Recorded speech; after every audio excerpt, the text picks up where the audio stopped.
Hello and welcome to Year 1, World of Legends, the Age of Ancestry, the game in the time and date, and the game is Jan 7th.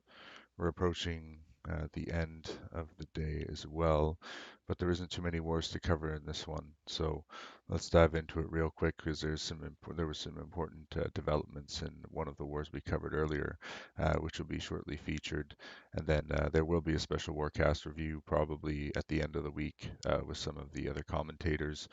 We do have a lot of the intel for the war, so we're going to be looking as closely as we can as to what happened exactly and how many dragons there actually were in that war. But let's get into this thing.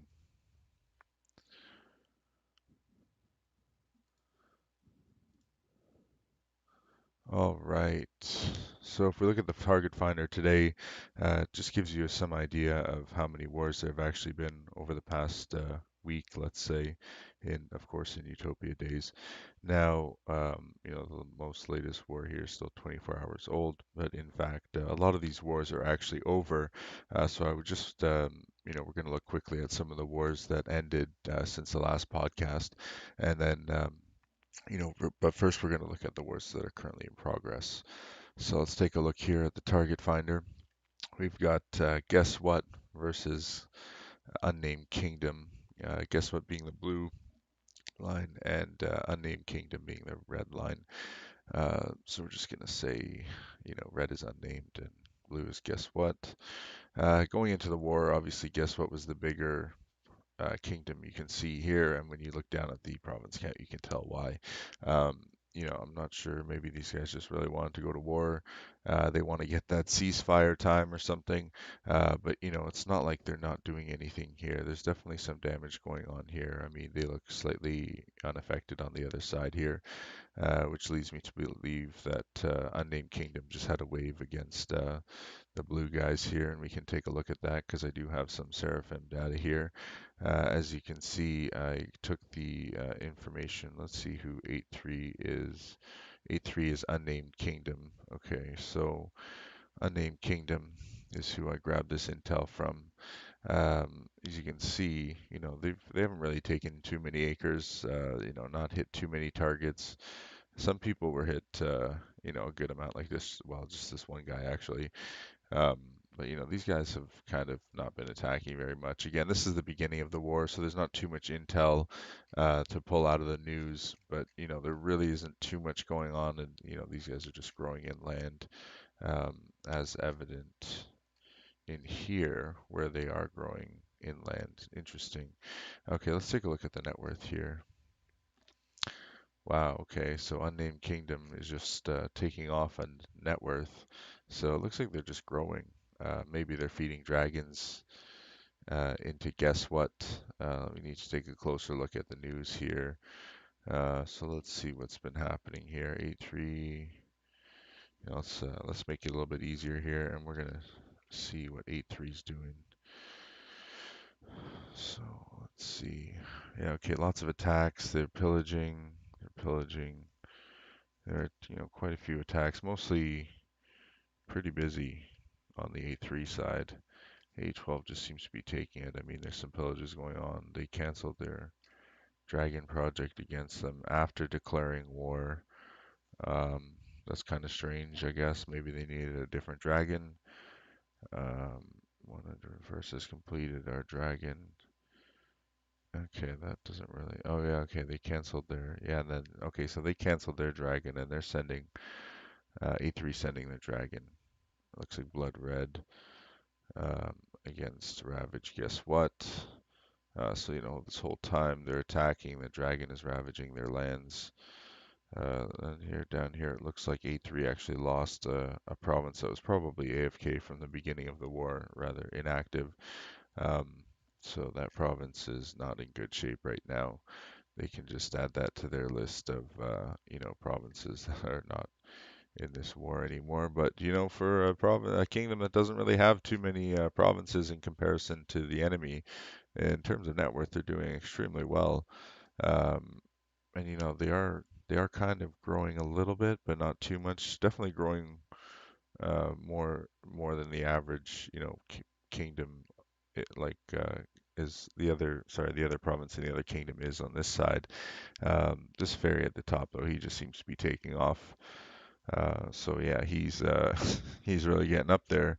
But I mean, if you look at this net worth, it looks like they must have had this Dreamland guy must have been, um, you know, pretty big going into the war, or it's possible that he's, just left, um, out of protection to grow from just random attacks. But he, unless the kingdom was helping him grow a little bit, he must have been attacking at least a little bit. So he must have been pretty big going into the war. But it shows you how much net worth he has in comparison to their biggest province. I mean, look how many provinces they have at 100, to 160,000 net worth. Ferries are probably growing. Uh, these guys are probably attackers versus these guys just have this one big ferry. So I mean this definitely looks like Unnamed Kingdom, even though they're down in players, is en route to take this war. Uh, I mean that's a pretty significant differential between net worths here, especially for so few provinces. Looking at the honor side of things, they definitely lost a lot of honor probably when they lost that province. Well, actually, the province is still there, so you know what? That's not the reason, but looks like guess what was doing a good job sapping up that honor, and but at the same time, Unnamed Kingdom was taking a little bit back, taking a little bit, and they're growing now, so they're at the point where they're taking back the honor. That's a pretty good indicator that maybe this war is going in their direction. And in terms of the land, they are closing the gap a tiny bit. Whether they'll be able to reach them and grow past them, is all dependent on how active these attackers are. But from what we've seen in the news so far, this war is almost 24 hours old. I don't expect them to necessarily do that in the next 24 hours before midtime, that's for sure. Um, so again, looks like it's 8-3's war. They're doing a good job right now, but then again, they just had a wave, so let's see what it looks like when 8-12 gets to have their wave. So good luck, guys. Hope that goes well for you. Let's look at the next war here. We're here. Here we are again with Dulsectic Defenders. They're on 108 hours now, versus Unnamed Kingdom seems to be taking off in land. Whatever happened in this last exchange here, they didn't seem to be able to sustain that, and they're now headed in a downward spiral in terms of acres. I mean, let's look at the net worth here. Wow. So yeah. So as I said, if they're not careful in the last podcast, that if Unnamed Kingdom was able to consistently keep doing this type of damage on every wave, on every encounter, they would eventually maintain this course that they're presently on, while they would be, while defenders here would be headed more downwards. Again, I want to look a little bit closer at this one, so I did pull the news on it. If you look at this, it looks like I pulled this from 310 side of things. So thank you guys for providing that intel for me. If you look at the attacks here, there's definitely a big difference in terms of number of acres versus attacks made over here. Actually, sorry, not yeah. Well, yeah, it's 1,000 acres. I mean, that's pretty good considering it's only 8 attacks. Variable to the base number here. But in terms of the damage done to the provinces, you can see a lot of guys are sitting on 10, almost 9, 10, 18 attacks. You can see how this differs from the last war. Whereas, here you got, wow, 20 attacks on this guy at 11, 11, 26. But look at how well he's actually doing. So his 15 hits, it's the most hits in the kingdom. So this is definitely a really good player here. I would like to have that attacker in my kingdom. Let's see. Yeah, and in terms of uniques, they're doing pretty well, pretty close. Definitely looks like 710 is doing pretty well on the unique side and the acres side. So let's see here. Yeah, so 310 is going down in acres. So that's kind of the situation that's happening right now. Let's take a look at the honor side. Yep. So definitely, again, honor is the true indicator. As you can see, their waves are bringing them slightly closer together. However, there was a couple times here where they didn't manage to connect, and they're barely just touching down here. So let's see how this upcoming next few hours goes. um, and give us a pretty good indicator, how close these lines can come to how who's going to have a better chance, or who's doing better, or who's doing more ops, whatever you want to say to quantify it. We're just looking at the graphs here, so let's take a quick look again here. I mean, we can see the difference between this war and this war over here in terms of the attacks. Um, but keep in mind, this is over a much longer period. So if we were to four times this, they still wouldn't be as close to, this many number of acres or attacks, um, for the attacks that were made, especially, yeah, like 45 attacks. So yeah, it's about four times in terms of attacks made. It would be close to the same, but the acres are just not there. If you four times it. But the acres are definitely much better on this kingdom's thing. Interesting names on this kingdom. Really hard to read. I can imagine the leaders that are trying to arrange a war against this dyslexic kingdom would probably drive themselves crazy just trying to say their names. So let's look at some of the wars that have ended. This is our war, a feature war that we're going to talk about at the end of the week. They had a great banner that they threw up, which I posted in the Muga Discord, in the news, and also in the general chat. It's pretty funny, and this war is going on for the first two podcasts, or the last two podcasts, and we're looking at it again now. We're getting a special feature because I think it's a good indicator of how wars can change quickly, and how much dragons can impact a war. So definitely something we're going to look at a bit closer. Hopefully at the end of the week with Smiles and Saps, Persian Cat, Mickey, whoever can join. It would be great if we could get everyone on board for that. But of course, time zones don't allow for everything, because I'd like to get all the reporters from the WARCAST on there. But we'll be looking more at this war. Um, as you can see, red really flipped it here in terms of honor as well. It looks like, compared to the last war we were looking at, they're just they're taking off. They can't sustain the damage that they're taking. So it was a good move probably by hostile to withdraw in this situation, because after bouncing back that much, um, it's certainly a daunting task to think about turning that kind of war around. I mean, with this much of a gap that we were looking at, I mean, they were definitely on a good path. I'm sure dragons, of course, dragons played a part in this war, and that's what we're going to feature at the end of the week when we look at this a lot more in depth. Going on to the next war, we've got Chaos's war versus Get a Job. Um, Chaos took this war. Again, it's one of those wars where Chaos had a pretty good lead. Get a Job was pulling it back, but they were never able to get convergence and just get past Chaos in terms of land. I think believe the net worth chart is going to tell the same thing. Yeah, see, I mean, they had a bigger spot here. They managed to pull back a little bit here, but then they're losing a little bit of traction at the end here. Um, it's right here, and then of course they get their growth and continue to grow from there into their ceasefire. Looking at the honor slowly, pretty on point, I'd say, in terms of activity and ops. There's one province short here, but in terms of activity and ops, these two are definitely a good match. So definitely it was a good war, I'm sure, on both sides, regardless of how the charts look. So good job, everybody, in that one, and congratulations to Chaos. You're always willing to go to war, always a good fight, and always a fun war. Keep you on your toes. All right, let's look at the next one. Monsters versus On the Road again. Kind of a similar situation.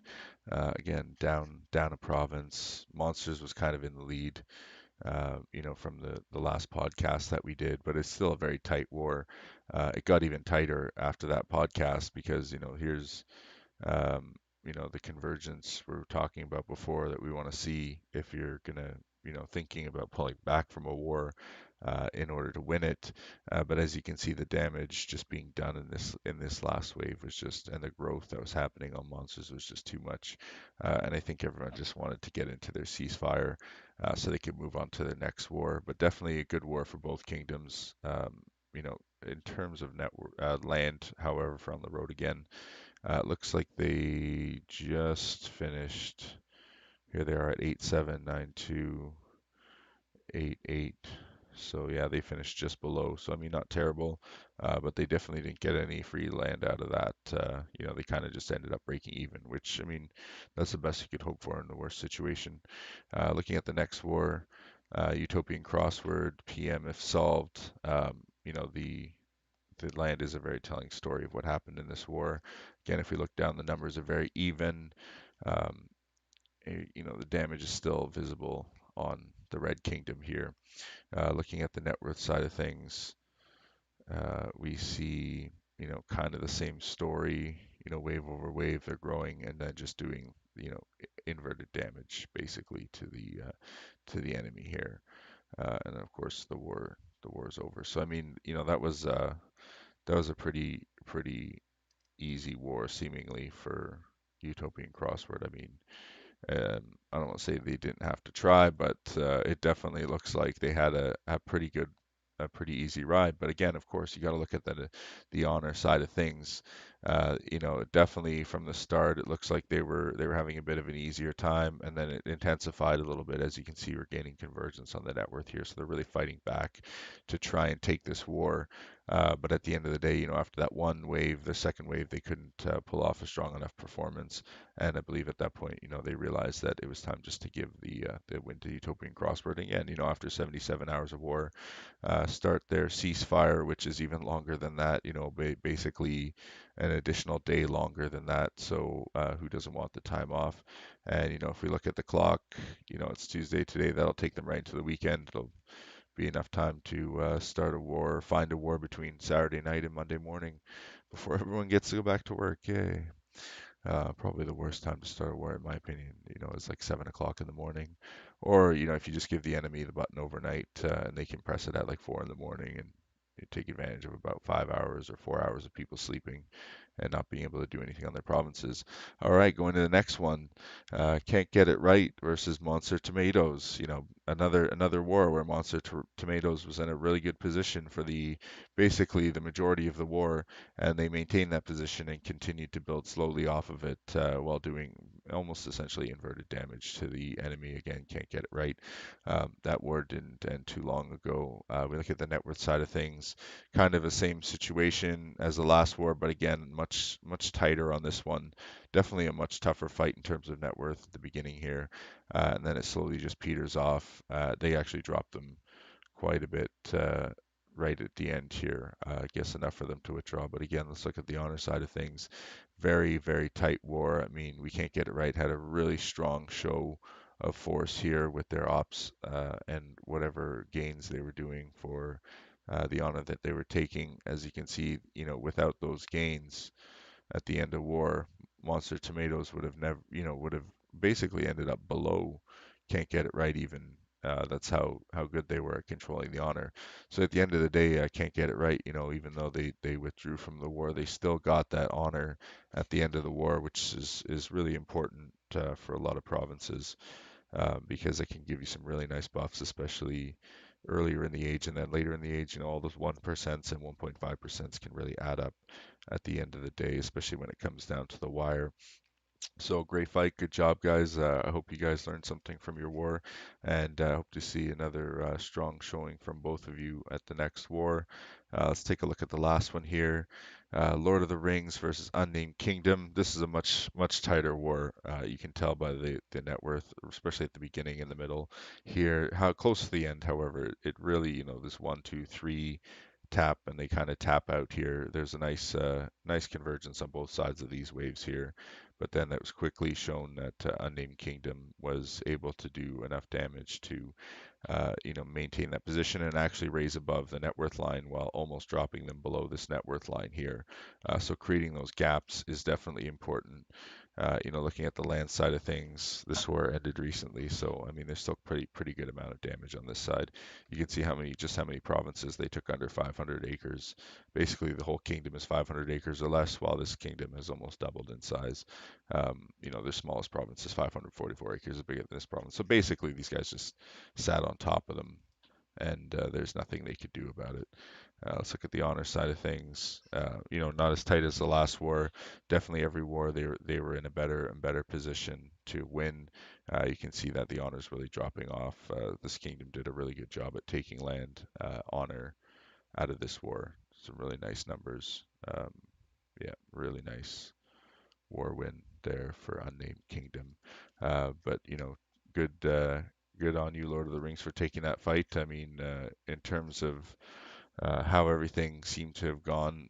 You face a really strong kingdom, so don't worry about it. I'm sure there'll be plenty more wars for you out there. So don't get disheartened when you lose those wars against tougher opponents who you don't even know who they are. That's the best advice I can give for that. Again, look how many wars we actually have, and believe that only two of them are actually in progress right now. So I hope we see some more wars coming up soon. But either way, there's going to be some special events this week with the WARCAST regarding the 412 and 712 war.